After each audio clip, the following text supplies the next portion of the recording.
सृष्टि बचपन से ही दिखने में सुंदर नहीं थी, लेकिन अमीर बाप की बेटी सृष्टि पर उसकी माँ जान छिड़कती।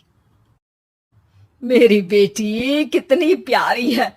भगवान सबको सृष्टि जैसी बेटी दे। सृष्टि धीरे धीरे बड़ी होती है। एक दिन सृष्टि की सहेली कहती है, तू दिखने में कितनी अजीब सी है, लेकिन मैं जानती हूँ हम सब में सबसे अच्छी शादी तो तेरी ही होगी। तेरे पापा अमीर जो है। और बता नहीं सकते यार, दहेज तो हर कोई देता है। ये क्या ज्यादा ले जाएगी अपने पति के लिए? अरे बड़े शहर में कोठी है इसके पापा की। अरे पापा की है ना, कौन सी इसकी है? इसकी होती तब तो कोई भी लड़का इससे शादी कर लेता। अरे पापा की मतलब पापा की है तो मेरी ही है ना? किसने कहा? अब तेरी तो तब होगी ना जब तेरा भाई ना हो। वैसे भी शादी के बाद सारी प्रॉपर्टी भाई के नाम होती है।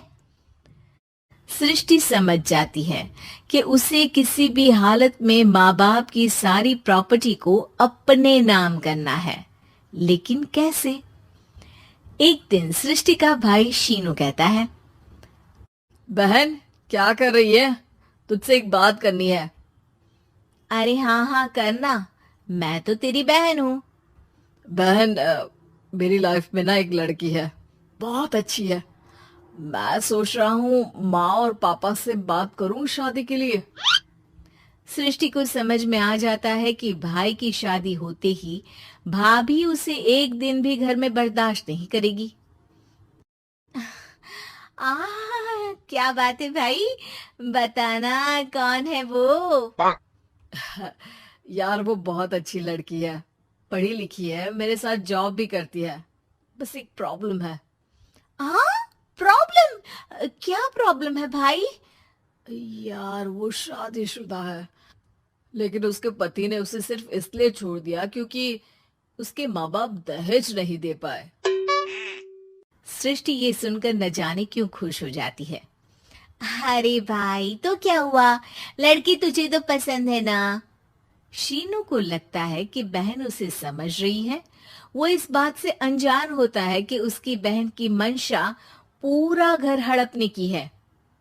सृष्टि अपनी माँ से कहती है, मम्मी मुझे तो बहुत चिंता है।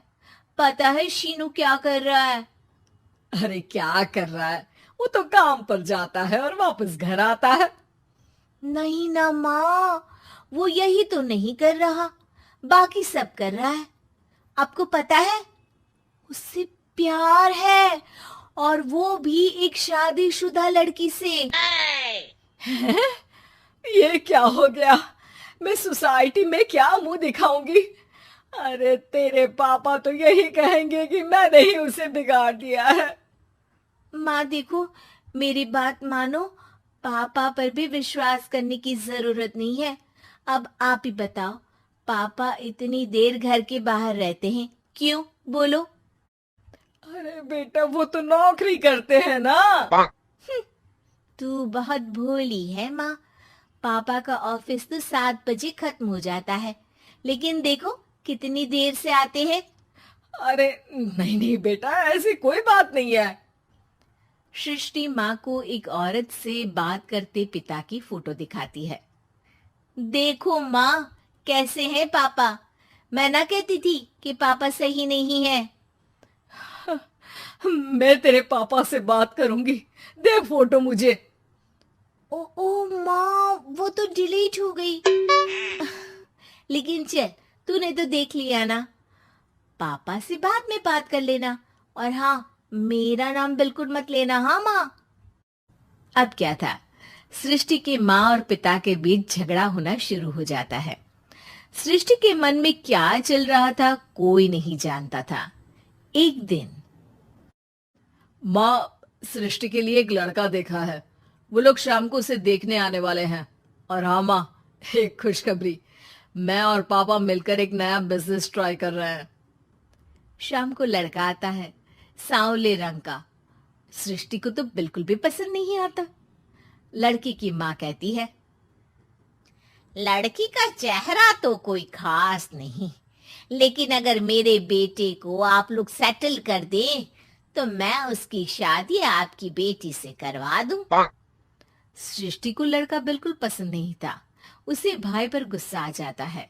लड़के वालों के जाने के बाद कहती है, माँ देखा, शीनू मेरे लिए कैसा लड़का लेकर आया, न दिखाने लायक न सुनने लायक, सेटल भी नहीं, वो भी हम करे। अरे माँ मैं जानती हूँ ये मेरी शादी किसी भी घर में क्यों करवाना चाहता है। अरे कैसी बात कर रही है बहन, तूने तो देखा ना, लड़के को मैंने ही मना कर दिया तुझसे शादी के लिए। जिसने लड़का बताया था उसने उसकी बहुत तारीफ की थी। बात आई गई हो जाती है, लेकिन सृष्टि का मन शांत नहीं होता। क्या करूं कुछ समझ में नहीं आ रहा। मेरी शादी हो गई तो ये लोग पूरी प्रॉपर्टी शीनू के नाम कर देंगे, मेरे हाथ तो कुछ लगेगा ही नहीं। तभी सृष्टि को आइडिया आता है। वो किसी वकील को फोन करती है। जी देखिए, अगर आपके मम्मी पापा का तलाक हो जाता है तो आपके पिता की आधी प्रॉपर्टी आपकी माँ के नाम हो जाएगी, फिर उसे वो किसी को भी दे सकती है। सृष्टि अब माँ को बेटे के खिलाफ भरती है। माँ शीनू पर नजर रखा करो, वो जिस लड़की के प्यार में है ना वो शादीशुदा है। यहाँ आएगी सारा पैसा रुपया जमीन जायदाद सब हड़प लेगी। पापा का भी हाल तुमसे छुपा नहीं है। ऐसा ना हो कि मैं और आप एक दिन सड़क पर भीख मांगे। हे भगवान, मैं तो जीते जी मर जाऊंगी अगर ऐसा हो गया तो। ऐसा हो गया नहीं माँ, ऐसा ही होगा। अभी समय है, आगे का सोच लो। मैं तो कहती हूँ पापा से आधी प्रॉपर्टी लेकर अलग हो जाओ। पापा की आधी प्रॉपर्टी भी हम लोगों को अगर मिल जाती है ना तो अगले 7 जन्म सफल समझो। बेचारी माँ बेटी के कहने पर पति से तलाक लेकर अलग हो जाती है। सृष्टि अब पैसों से गाड़ी और अपने दूसरे महंगे शौक पूरे करने लगी। उसके दोस्त भी उसके पैसे इस्तेमाल करते। सृष्टि, कल तुम कहाँ थी? मैं सारा दिन घर पर अकेली थी। तो मैं क्या करूं? मैंने ठेका तो नहीं लिया है ना तुम्हें संभालने का। माँ को सृष्टि से ये उम्मीद नहीं थी। वो बैठकर रोने लगती है। वहीं उसका पति यानी कि सृष्टि के पिता आ जाते हैं। मैं जानता था कि तुम्हारा यही हाल होगा, तो आपने मुझे रोका क्यों नहीं? मैं रोकता तो तुम रुकती क्या? सृष्टि के कहने पर तुमने मुझ पर अपने बेटे पर शक किया, लेकिन तुम ये भूल गई कि कैसे हम दोनों ने मिलकर जीवन में इतना सब खड़ा किया। माँ पति के गले लग जाती है। मुझे माफ कर दीजिए, मैंने आपकी कमाई का एक बड़ा हिस्सा गवा दिया। कोई बात नहीं, तुम साथ हो तो मैं ऐसी 7 प्रॉपर्टी खड़ी कर दूंगा। तभी वहां सृष्टि आ जाती है रोते हुए। माँ, मयंक ने मुझे छोड़ दिया।